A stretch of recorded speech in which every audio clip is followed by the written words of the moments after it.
সফরে দীঘা এসেছিলেন রাজ্যের মুখ্যমন্ত্রী মমতা বন্দ্যোপাধ্যায়। তিনি কলকাতায় ফিরে গেছেন। ফিরে গিয়ে সাংগঠনিক রদবদলের চিন্তা ভাবনা করতে পারেন।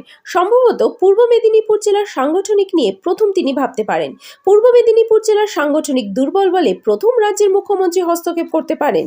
সম্ভাবনা রয়েছে রদবদলের। মেদিনীপুর জেলার রাজনৈতিক সংগঠন দুর্বল হয়ে গেছে বলে সেই কারণে দুই সাংগঠনিক সভাপতিকে পরিবর্তন করলে পূর্ব মেদিনীপুর আরও রাজনৈতিক চাঙ্গা করা যেতে পারে বলে জানিয়ে দেন প্রাক্তন মন্ত্রী তথা বর্ষিয়ান চারের বার রামনগর বিধানসভার বিধায়ক অখিল গিরি।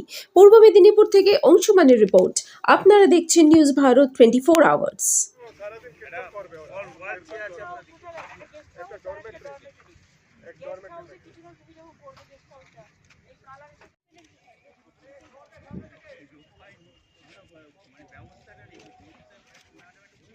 সামনে ফাঁকা করো ক্যামেরা দেখো।